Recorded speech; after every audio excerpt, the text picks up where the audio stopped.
Oi, Gus, tudo bem? Bom dia, Marcos. Bom dia para quem eu não falei ainda. Nós estamos na nossa série É Só Isso Mesmo, Decepcionados com o Paraíso. E hoje, por ser Páscoa, né, a gente decidiu voltar um pouco na nossa sequência, que a gente já estava lá dentro da Terra Prometida, mas a gente quis voltar para falar sobre a Páscoa, né, sobre o primeiro momento ali que a Páscoa é jogada essa semente, que a gente celebra até hoje, e que vai fechar com Jesus. E é interessante que a gente vai falar um pouco sobre a Páscoa, mas eu quero te convidar para uma cena de filme, um filme antigo, clássico, chamado O Pianista. E esse filme foi feito em 2002 e ele vai contar a história de Varsóvia, da Segunda Guerra. E tem uma cena lá onde os civis estão dentro das casas. E você pensa nesse ambiente, um ambiente escuro, você está com a sua família, mas de extrema impotência, de extrema tensão. Essa cena traz muito algo impressionante, porque os aviões estão passando por cima, jogando suas bombas. E o que você faz? Você está com a sua família embaixo numa cidade que está sendo bombardeada, e você pode fazer o quê? Você só pode clamar a Deus, falar que nenhuma bomba venha sobre o meu teto. E essa tensão dessa cena, desse filme, ela é a tensão da cena que nós vamos ler aqui. Tem uma tensão de um ambiente de impotência dentro de uma casa que a qualquer hora uma bomba pode vir, ou a morte pode vir. Então, se você tiver essa perspectiva, você vai sentir e entender o texto da primeira Páscoa um pouco melhor. E aí eu queria abrir fazendo essa pergunta, porque na cena, quando você vai vendo isso, e as pessoas clamando para Deus, e às vezes a bomba não cai, né? E você fica assim, será que eu fui protegido? Ou foi sorte? É interessante, já pensou isso? A gente ora por milagres, a gente ora por livramentos, e depois que acontece, a gente ainda fica se questionando, será que foi sorte só? Será que só coincidência que não aconteceu, que essa coisa do filho que demora para chegar, e a gente ora, e aí chegou, esquece até será que foi um livramento ou só foi eu que apavorei, né? Mateus, você teve alguma situação na tua vida que você já viveu algum momento que sentiu que alguém te protegeu em silêncio, ou pelo menos depois você viu, caramba, eu estava sendo protegido ali e na verdade eu nem sabia. Cara, eu demorei para pensar numa história, porque se alguém me protegeu em silêncio, protegeu muito bem, que até hoje eu não sei. É boa. Então vou mudar a pergunta. Teve alguma pessoa incompetente que tentou te proteger em silêncio e você descobriu? Mas uma história que, assim, fala muito comigo na minha vida, foi lá em 2020, no início da pandemia, assim que decretou o lockdown, fevereiro, março ali, 2020. Foi um momento que foi muito difícil lá em casa, eu estava em Recife ainda, morava com meus pais. E minha família sempre, lá em Recife, a gente tem restaurante, loja, coisas que dependem do público. Então, fechou, decretou que não podia ninguém sair mais na rua. Assim, pra gente foi um desespero. E aí juntou também, obviamente, o terror assim, da própria pandemia, do Covid. E foi um momento muito difícil lá em casa. Um momento que a gente ficava com medo do Covid chegar na nossa casa, se a gente ia conseguir ter condições de, enfim, pagar a conta do final do mês. Mas hoje, depois de um tempo, eu olho para trás e eu vejo que meus pais me protegeram muito nesse período, porque foi um período que eu tinha acabado de entrar no estágio, que eu estava lutando para entrar, estava no meio da faculdade ainda, e era um momento que eu estava muito... Isso foi antes da pandemia, né? Estava muito animado para começar o estágio, começar a estudar mais, assim, com mais afinco. E aí veio a pandemia, veio todo aquele caos. Eu, caraca, que droga, assim. Poxa, era para ser um momento tão bom e veio tudo isso. E eu lembro que, assim, meus pais, eles... Obviamente, percebi que eles estavam muito preocupados, mas em nenhum momento eles transpareciam isso para mim, assim, de forma verbal. Eles não falavam para a gente. Obviamente, eles sempre reportavam o que estava acontecendo em casa, assim, na família, mas não resmungavam, não choravam, assim, na nossa frente. Para mim foi muito importante isso, porque me manteve muito firme no foco, assim, de, preciso estudar, preciso fazer as coisas do estágio. Me formei com tranquilidade. E hoje eu percebo que meus pais, naquele momento, eles foram aquelas costas, assim, sabe? Eles me colocaram assim, realmente me protegeram. E hoje eu percebo como isso foi importante para mim. Eu lembro de proteção em silêncio. O que eu vou chamar de silêncio? Silêncio de sentido, para eu entender o que estava acontecendo na situação, né? Mas eu lembro muito de coisas da infância, começo da adolescência. E aí essa proteção era dos meus pais. O que eu quero dizer com isso? Eu lembro de coisas, a gente era começo da adolescência e sempre queria sair. Tinha as discotecas, né, na época. Eu não sei, se alguém não souber, procura no Google ou em algum museu histórico. Mas tinha os lugares que a gente queria ir. Eu e a minha irmã, a gente tem uma idade próxima e queria ir para o... tá todo mundo da sala indo. E meus pais deixavam a gente ir nos bailinhos de garagem. Não sei se o Google vai ter essa. Pergunta para alguém que estava. Enfim, os bailinhos de garagem, que era aniversário de alguém ou alguma coisa. E ali tinham as pessoas que eram convidadas, pelo menos por aquela pessoa. Mas um ambiente totalmente estranho, público, né, de um lugar onde as pessoas se juntavam ali. Meus pais não deixavam a gente ir. E aí a gente não entendia. Eu e minha irmã, a gente brigava, discutia. E meus pais, às vezes, não. Por isso que eu acho que é meio em silêncio. Assim. Depois, e só depois eu fui entender que era uma proteção. Né? Eu e minha irmã, a gente olhava e falava, olha do que com 12 anos, que a gente não estava preparado para certas coisas, enfim, e que foi algo que nos protegeu. Né? Então, lembro disso. E isso que o Matheus falou é verdade. Essa proteção em silêncio é uma coisa de elaborar depois. O silêncio desse tipo de proteção, geralmente do pai e da mãe, não é claro para quando a gente vive. Ou até mesmo de alguém que te protege hoje.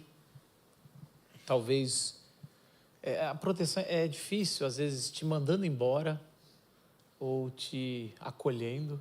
São momentos que é uma coisa que na hora não dá para perceber, e é um pouco disso esse texto. Antes da gente ler, você já pode abrir a Bíblia em Êxodo 12, a gente vai ler os 13 primeiros versículos. Eu quero contar um pouco, eu quero te convidar para ver esse episódio um pouco diferente. Se você cresceu na igreja, você está acostumado com as 10 pragas do Egito, o faraó ali, e aí parece que a 10ª praga é ferir os primogênitos do Egito. E é assim, só que eu quero que você entenda, ou quero te convidar a ter uma outra visão do que está acontecendo. E o que está acontecendo, eu quero que você entenda que é uma batalha cósmica entre deuses. E é uma batalha que nós, por sermos seres humanos, somos totalmente impotentes. É o sentimento que eu quero que você tenha de uma guerra. De uma guerra de um século atrás, aonde bombas caem e a gente não tem o que fazer. Ou quando deuses batalham, as pessoas se sentem impotentes. E por que eu estou dizendo isso? Porque a Bíblia vai começar a narrar que não existe nenhum pecado sem consequência. Aliás, a primeira fala de Jesus fala, de Deus fala para Adão e Eva, se vocês me desobedecerem, no momento que fizerem isso, vocês encontrarão a morte. Certamente morrerão. E essa é a grande história inevitável dos seres humanos. Nós sempre vamos encarar a morte porque nós estamos em desobediência. Isso quase que é a teologia básica dizendo, não tem como escolher o pecado e não enfrentar a morte. É assim que vai ser. E a história de Êxodo, que a gente vai ler aqui da primeira Páscoa, vai mostrar um faraó que se acha o Deus dos deuses. O Egito tem vários deuses, tá? E o faraó, ele considera, ou o povo, quando escolhia um faraó, escolheria entre todos os deuses, você é o que manda nos deuses. E esse Deus decide matar os hebreus afogados. Eles matam os primogênitos e depois todos os homens, eles vão afogando e trazer essa história começa com um dos lados oprimindo o outro, escravizando depois e mostrando que assim, aqui vai. E é interessante que sobre essa história de matar os meninos, Deus tira um bebê, coloca sobre as águas do Nilo, que representa o caos, e a filha do faraó adota. Ou seja, tem um infiltrado dentro da corte. E ele cresce falando a língua do Egito, que a gente não sabe, porque o Egito é tão longo a história do Egito, que você tem vários Egitos dentro da história. Ele fala, ele está lá dentro, e ele é um filho de faraó, ou seja, ele é um semideus para o povo. Ele se chama Moisés, que quer dizer tirado das águas. E aí ele quando cresce, mata um egípcio, foge para o deserto, e no deserto ele vai passar anos aprendendo uma nova profissão. Alguém tão culto, que tinha estudado tanto, sabia tanto, agora vai cuidar de ovelhas. Vai ser pastor. E lá, Deus decide chamar ele de volta, depois de muito tempo, para falar, Moisés, eu quero que você volte, e você fale para o faraó, deixar o meu filho primogênito ir embora, ser livre, para poder me adorar. Então, se você não está acostumado, Jesus não é o primeiro na Bíblia a ser chamado de filho de Deus. Eu preciso te trazer essa notícia. A primeira vez que fala que Deus tem um filho primogênito é Êxodo 4. Deus falando com Moisés, falando sobre o povo dele que ele escolheu, que estava sendo oprimido e morto, dizendo assim, Moisés, volta lá para o faraó e fala que agora é uma briga de deuses, ou é uma briga de pais. Fala para ele que ele matou meu filho, e se ele não libertar agora meus filhos, eu vou me vingar. E Moisés chega lá e começa essa batalha. A gente não percebe porque fala que é praga, mas qualquer hebreu que estava lendo essa história, ou vendo essa história, ele está vendo que cada praga, ou melhor, cada juízo que Deus dá dos 10, ele é um juízo que está destronando um deus egípcio. Então você tinha o deus da colheita, Deus mandava o gafanhoto e destruía a colheita. Cada um dos que o faraó comandava, você tinha Deus destronando. A batalha está tendo uma batalha cósmica. E por que 10? Né? E não 3, 7? Porque no capítulo 1 de Gênesis, Deus, ao criar, fala 10 vezes. 10 vezes você vê Deus falando. Haja, separa. E agora Deus está falando através de Moisés 10 vezes. Só que para descriar, nem tem essa palavra. Para trazer eu vou tirar o meu sustento do Egito e ele vai cair na profundeza das águas. E no final da história a gente já sabe que quem acaba na profundeza das águas, se não o faraó e todo o exército, é essa história que a gente está vendo. Ele vai destruindo um por um, quando chega na penúltima praga ou no penúltimo juízo, teologicamente está acontecendo uma coisa muito interessante. Na teologia egípcia, vamos dizer assim, quando a gente vai estudar um pouco para entender, quando chegava a noite, os deuses se recolhiam para a profundeza do abismo, É como se tivesse lá embaixo, eles todos eram recolhidos, e eles guerreavam, e quando eles venciam, quando o sol aparecia no outro dia, era o sinal de que, os deuses venceram essa noite. Principalmente Ra, né, que era o Deus Sol. O Deus Sol, Ra, era o grande campeão. Ele vinha e falava, o dia aconteceu porque os egípcios falavam, graças a Deus, lá na profundeza do abismo, Ra venceu e agora a gente tem. Qual é a nona praga? Trevas. Ou seja, Ra perdeu. Esse Deus desses hebreus, que o faraó faz questão de várias vezes falar, quem é esse? Aonde jogou? Sabe quando você vai dar aquela humilhada no futebol? Só os homens vão entender essa. Você fala assim, onde você jogou? Qual o time? E o Ra não voltou. E aí é interessante que o faraó toda hora, pode ir. E aí vinha uma dureza de coração que Paulo vai falar lá na frente, que era uma dureza que Deus deixava. Vai. Ele falava, não pode não. Vou deixar só os homens, as mulheres e as crianças ficam. E Moisés fala, não, vai ter que ir todo mundo. Quando dá as trevas, o faraó fala assim, o que vai ser agora? Todos os deuses já caiu, só falta um, quem? Eu. Vem Moisés e fala, faraó, deixa o povo de Deus, Deus agora acabou, o limite transbordou.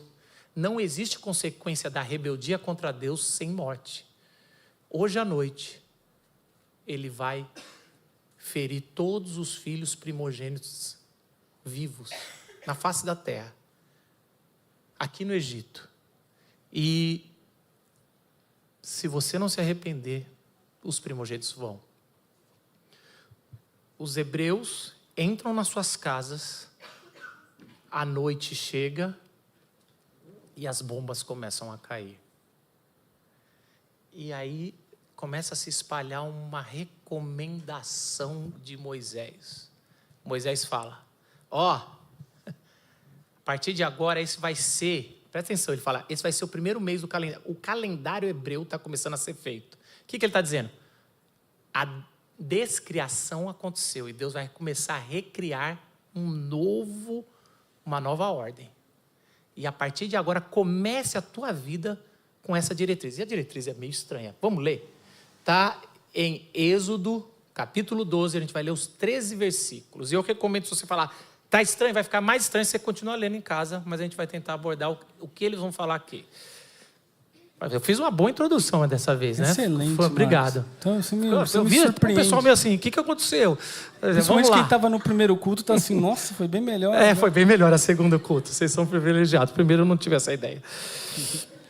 Então o Senhor disse a Moisés e a Arão no Egito, de agora em diante, este mês será para vocês o primeiro do ano. Anunciem a toda a comunidade de Israel que no 10º dia desse mês, cada família escolherá um cordeiro ou um cabrito para fazer um sacrifício, um animal para cada casa.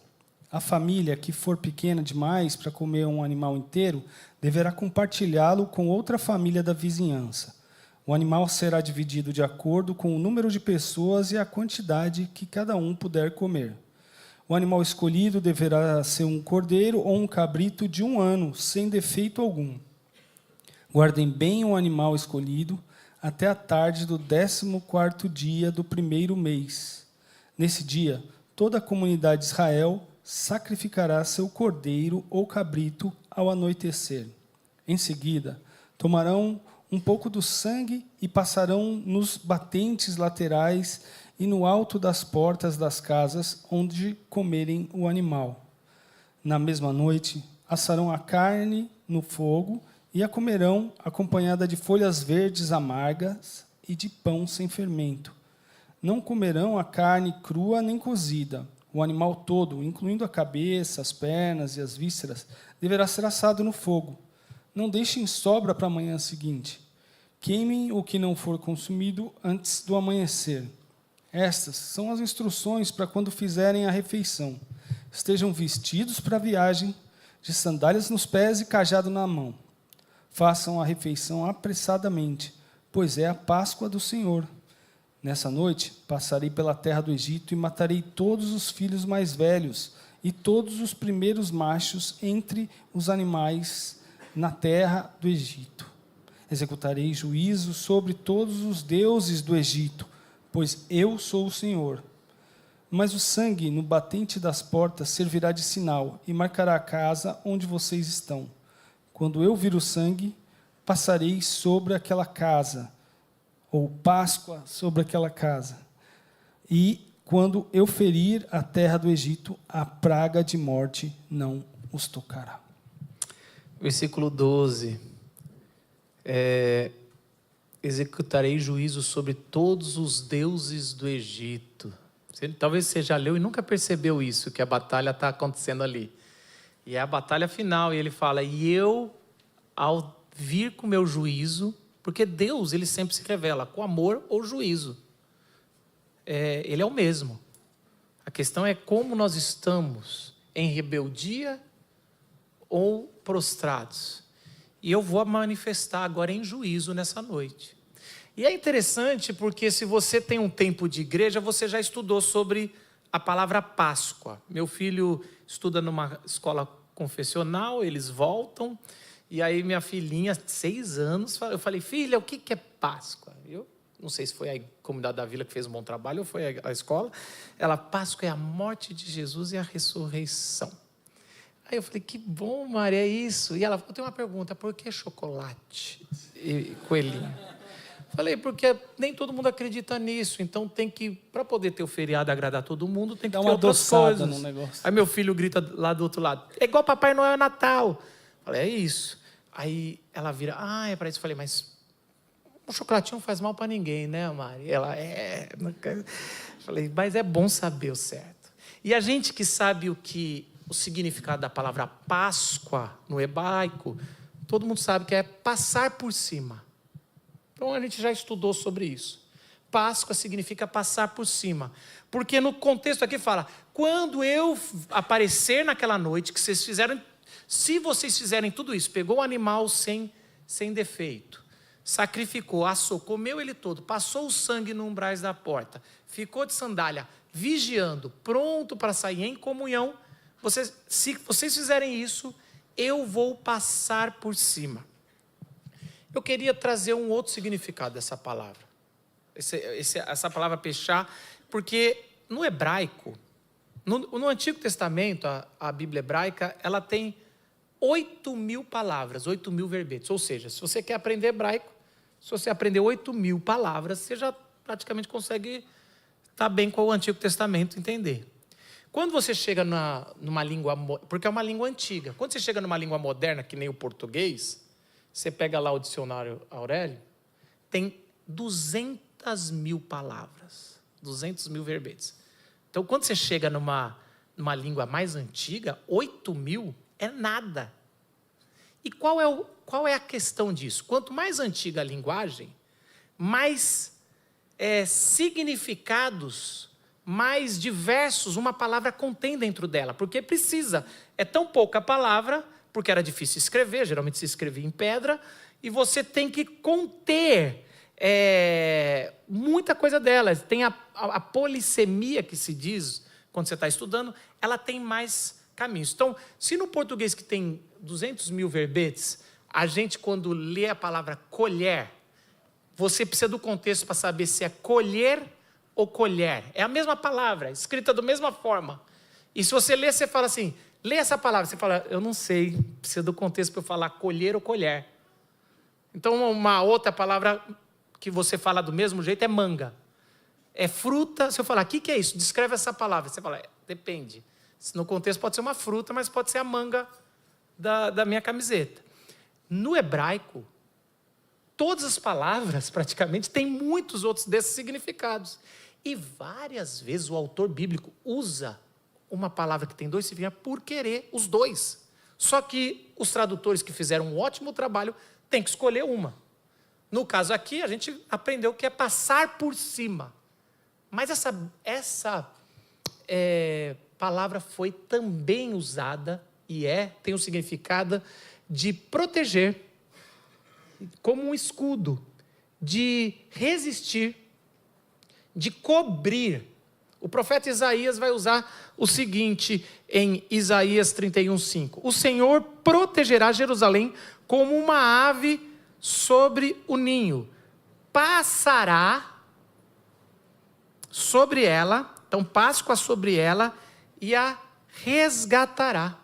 Ou seja, Isaías, um profeta, está trazendo que a Páscoa é como um pássaro que protege os seus filhotes, o seu ninho. Agora, essa proteção, ela não é uma proteção que você puxa um telhado, é a proteção de uma chuva de granizo, que essa chuva vai machucar ou até matar os seus filhotes, e o pássaro voa por cima e abre suas asas, e ele recebe o golpe para proteger. É esse o significado de escudo de Páscoa. Ou seja, vamos ver se você está chegando aonde eu estou indo. Páscoa, quando fala que, se você fizer isso, eu vou passar por cima, não é isso. Parece que Deus assim, se você fizer, eu não te machuco. Quem não fez, aí vou levar o filho. Não. O juízo de Deus é inevitável contra a rebeldia. E a Páscoa do Senhor é Ele tomando sobre si para manter o seu povo protegido. Deixa eu tentar trazer.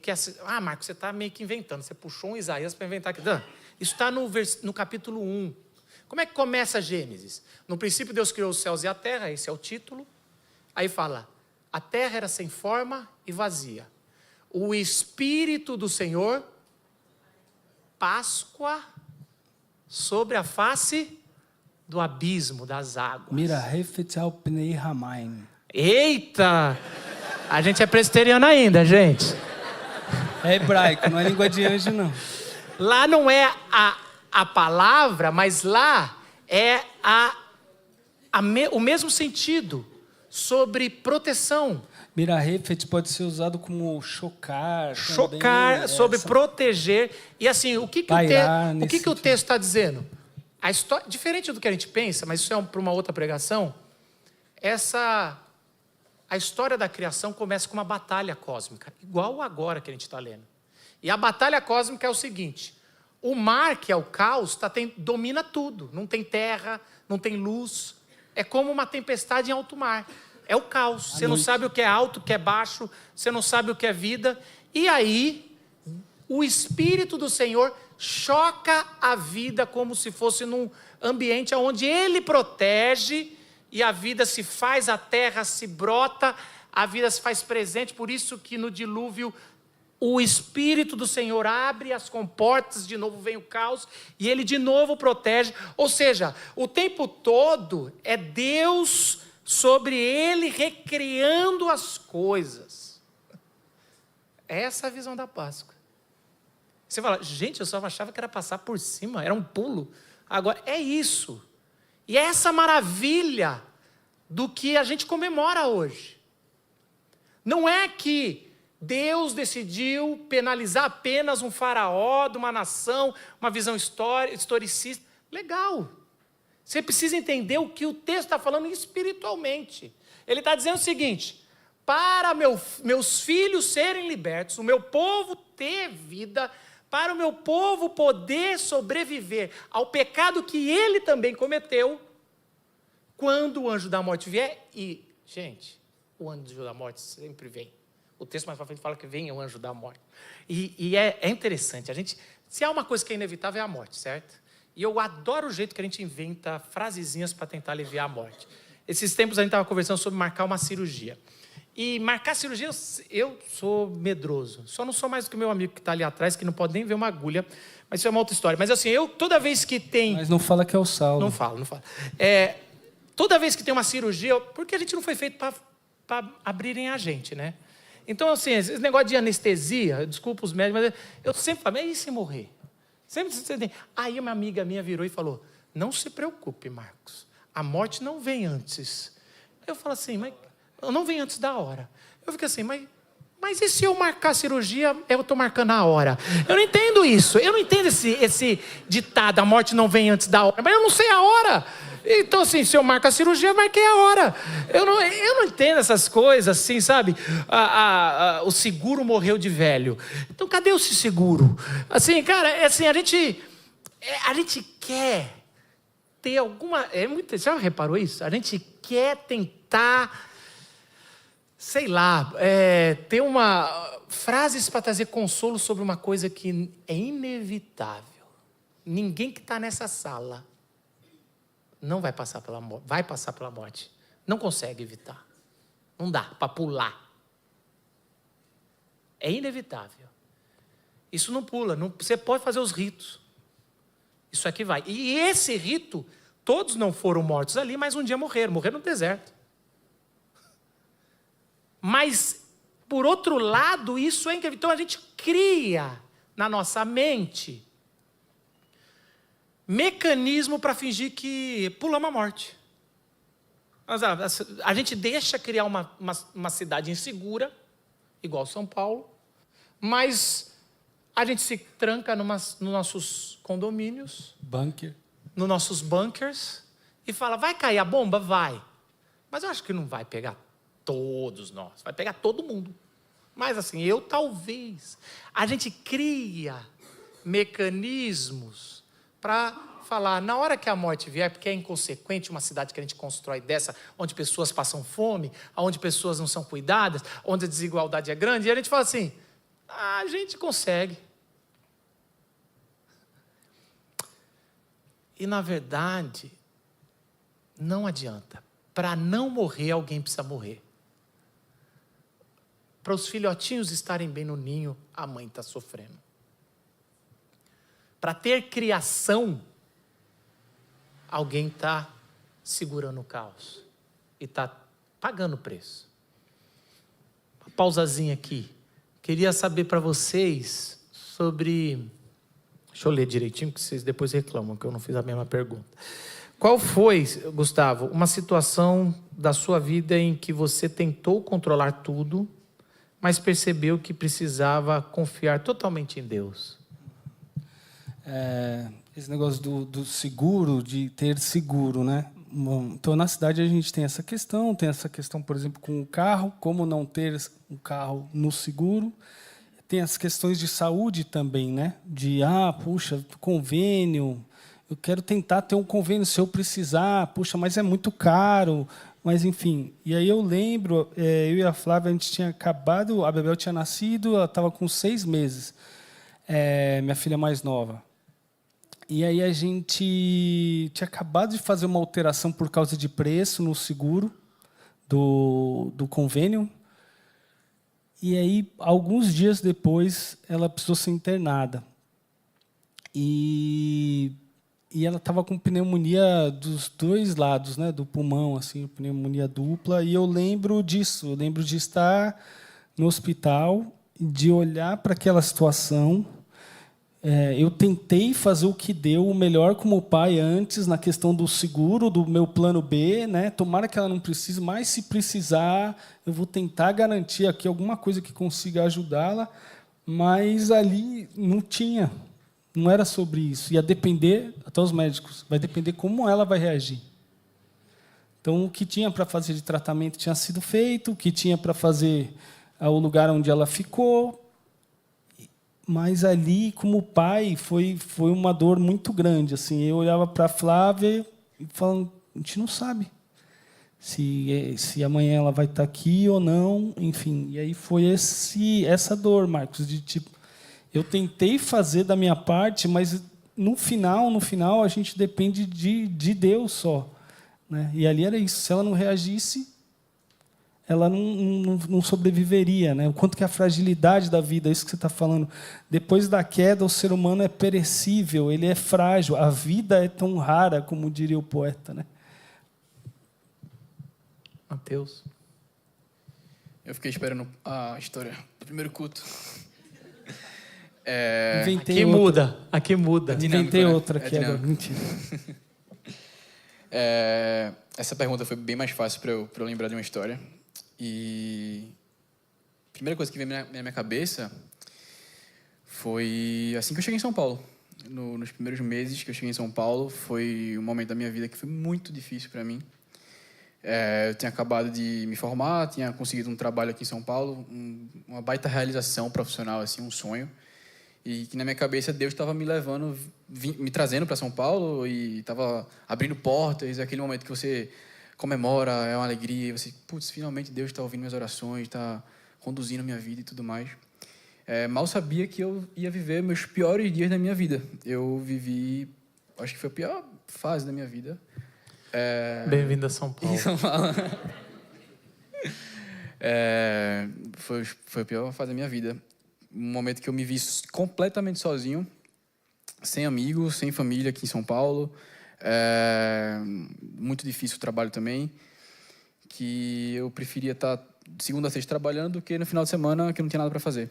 E preferia ficar na cama. Enfim, foi um momento realmente difícil. Um momento que eu me percebi muito no fundo, assim, em que não tinha mais ninguém. Foi um momento que eu olhei assim, tá bom, Deus, se o Senhor me trouxe até aqui, se eu estou partindo dessa premissa, tem que confiar agora que tem alguma coisa no futuro, né? Que vai vir. É muito difícil no momento, na época, eu olhar para a luz no fim do túnel, mas hoje eu vejo como foi bom, assim, Deus trabalhar isso na minha vida e como foi necessário. E a Vila me ajudou, inclusive. Eu não falei isso no primeiro culto, mas a Vila me ajudou muito nisso. Aliás, Matheus, sabe o que eu estava lembrando? Seu primeiro culto aqui, você veio conversar comigo, ou primeiro, eu não sei, o que você veio conversar comigo, eu sou de Recife, e eu adoro o pessoal de Recife, meu pai é de Recife, e eu lembro de uma coisa que eu falei para você, eu falei, São Paulo é cruel, cara.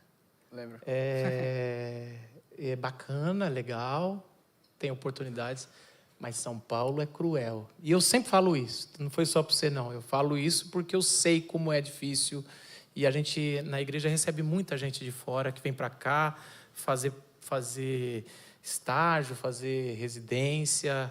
A gente é perto da USP, então pessoas vêm fazer graduações. E é isso que você falou. E graças a Deus que a Vila te ajudou nesse tempo. Ajudou muito, ajudou muito. Eu fui muito abraçado aqui na Vila. Eu brinco que o GG foi meu pai aqui. E hoje eu tô... Paizão, né, mano? E hoje eu tô no ministério também do Zé. Não é dos adolescentes nem dos jovens, é do Zé. Que moral. Mas a Vila tem me ajudado muito. Foi um processo difícil. Foi um processo, na verdade, né? Até para me acostumar também com o formato da Vila, né? Formato diferente, um pouco mais... Sair um pouco do tradicional. Mas Deus tem me ajudado muito. E hoje eu sou muito feliz, assim, sou muito contente pelos dias difíceis que eu passei. E é interessante essas duas histórias, o tanto que a nossa fé não é só racional. A gente não é só um seguro, um plano de saúde. Não é só um racional de dizer, eu vou para a igreja, vou conseguir, ali vai resolver meu fim de semana, ou vou trabalhar. Não é só sobrenatural, porque senão não vou levar no hospital, não vou fazer o tratamento, vou só orar. Eu acredito, eu recebo. Eu determino que vai aparecer alguém. É suprarracional. É onde a razão não chega. Nós fazemos a nossa parte. Mas a gente acredita que essa parte não é suficiente.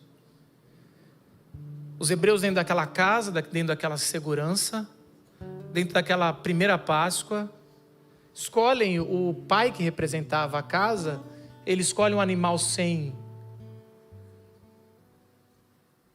defeitos, ele sacrifica aquele animal inocente, e ali vai começar um enredo durante toda a Bíblia que, para ter proteção, precisa o inocente ser morto. O cordeiro precisa ser morto. E aí ele tem que obedecer mais, ele pega um pouco daquele sangue, passa no umbral da porta, e ali vai começar uma narrativa naquela primeira Páscoa de que, para ter proteção, para ter vida, o sangue derramado do inocente é o que traz a vida. E eles assam aquele animal e tem que chamar os vizinhos se não tiverem. E ali começa uma narrativa da Páscoa dizendo, o meu povo terá comunhão. uma comunhão que não se divide, uma comunhão que chama o próximo se não tem o suficiente para fazer e passar por essa noite difícil. Chame os seus vizinhos para comer com você. E além de tudo isso, fique com uma sandália, vigia, porque a qualquer hora vai ser a hora. E ali começa uma narrativa que o tempo todo Jesus fala, vigia, você não sabe nem a hora, nem quando, vigia. A Páscoa é naquela noite insegura onde as bombas estão caindo, a bomba final, a guerra cósmica dos deuses, o juízo contra a rebelião vai ser feito e vai ser descriado todas as coisas, a proteção. Quando vem o juízo de Deus e Deus vai passar, ele bate de frente no sangue da porta. Mas o sangue é dele. Quem recebe a paulada final do juízo é o próprio Deus.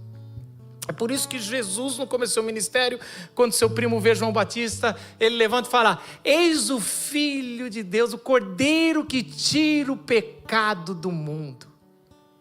Quando ele declara isso, ele não está dando uma coisa bacana, ele está dizendo, ele vai morrer. Todos sabiam disso. O filho primogênito vai para as profundezas.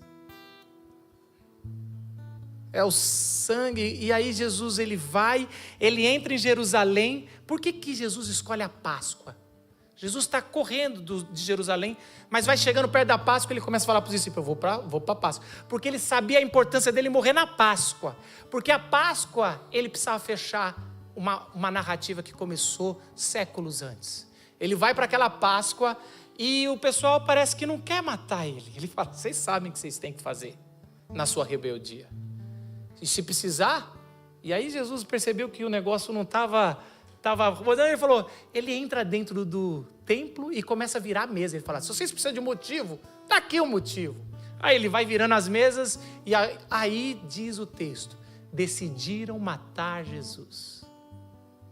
Aí Jesus vira para Pedro e fala, Pedro, pega uma espada.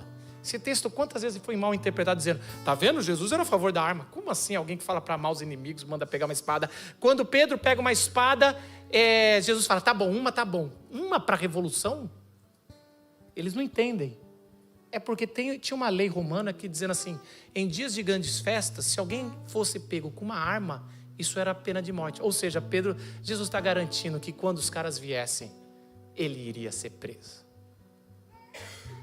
Por isso que Pedro usa a espada e fala, você está doido? Aí Pedro está falando, você mandou eu pegar. Não pode usar.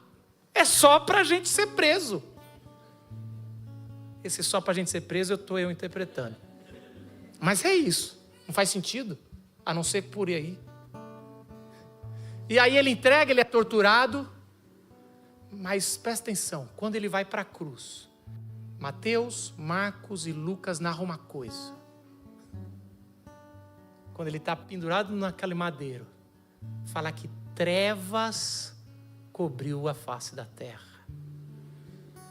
E todo mundo que já tinha vivido a Páscoa, opa, o que aconteceu? Não tem mais sol, é a 9ª praga. O que vem logo depois da 9ª praga? A morte do primogênito. Mas dessa vez, a proteção está bem clara. Sobre Jesus Cristo veio todo o juízo de Deus contra a rebelião dos seres humanos. E naquela cruz ele recebe o golpe final. E ele morre. E Jesus consuma e fecha a história da Páscoa. Se você entendeu essa história, essa grande narrativa da Bíblia, o drama das Escrituras que falam sobre nós merecíamos todo o juízo, a morte, mas Jesus Cristo morreu na cruz no nosso lugar, e ao ressuscitar, nós nele temos vida eterna, você é convidado a participar da ceia do Senhor, do sangue e do corpo, da Páscoa, a nova Páscoa, o cordeiro que nunca mais vai precisar morrer, nenhum cordeiro, porque ele é o verdadeiro sacrifício definitivo. E por isso que nós podemos ter vida e vida em abundância. Quero fazer um convite para você. Se você tem plena certeza que Jesus é o Salvador e único da sua vida, eu convido você que nas nossas extremidades temos o pão e o vinho. Você levanta em oração, lembrando de tudo que Jesus já protegeu. Porque essa é a proteção silenciosa. A gente nem sabe o tanto que Jesus já nos protegeu. A gente nem sabe o tanto que Ele já nos protegeu. Porque Ele está criando todas as coisas. Ele está recriando a tua vida. Pegue o pão, pegue o vinho e vamos ceiar juntos. Senta e espera. Só de ouvir tua voz, de sentir teu amor, só de pronunciar o teu nome, os meus medos se vão, minha dor, meu sofrer, pois de paz tu inundas meu ser. Só de ouvir tua voz, de sentir teu amor, só de pronunciar o teu nome, os meus medos se vão, minha dor, meu sofrer, pois de paz tu inundas meu ser. Jesus, que doce nome, que transforma em alegria o meu triste coração. Jesus, só o teu nome é capaz de dar ao homem salvação.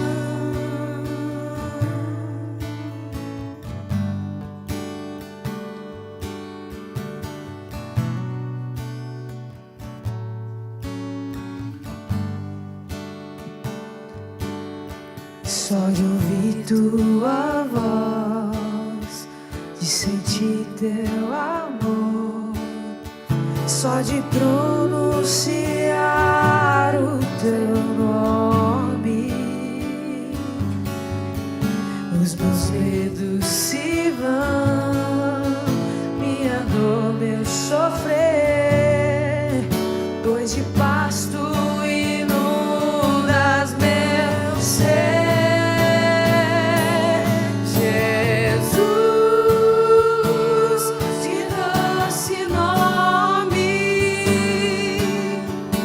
Transforma em alegria o meu triste coração.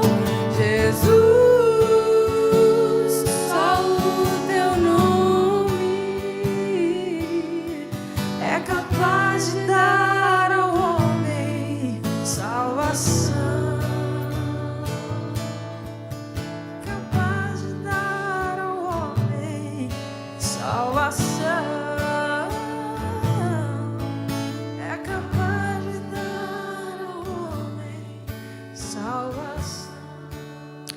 O apóstolo Paulo fala na sua carta aos 1 Coríntios, capítulo 5, versículo 7, Cristo, nosso Cordeiro Pascal, foi sacrificado por nós. Naquela Páscoa, Jesus ele pega o pão que era comum se comer e fala, agora chegou a minha hora. E ele faz a primeira ceia que a gente conhece hoje, essa que a gente está celebrando agora. E ele fala que ele pega o pão e fala, esse é o meu corpo, vai ser dividido de uma vez por todas para proteger vocês, para que vocês tenham vida e comunhão com o Pai. meu corpo é partido para que os de vocês permaneçam intactos diante do juízo. Comamos o corpo do Senhor Jesus.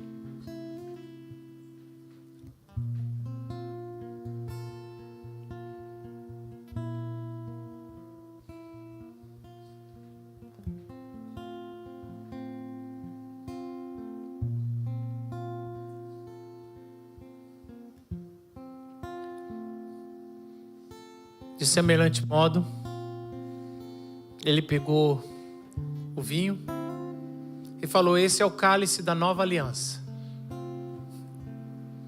Esse é o meu sangue, que será colocado sobre os umbrais da sua alma, para todo sempre.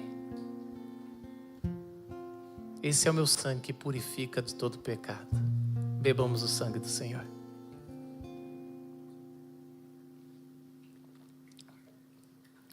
Pai querido, em nome de Jesus, nos consagramos, Senhor, diante da ceia.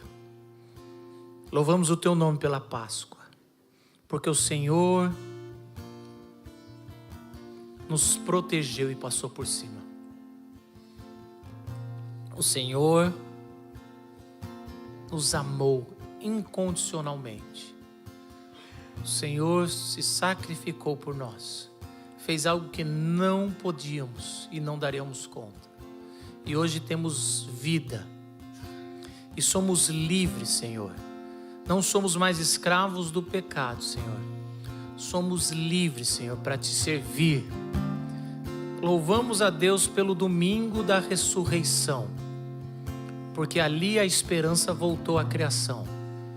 E a gente começa o nosso calendário dizendo: o Senhor vive. Amém.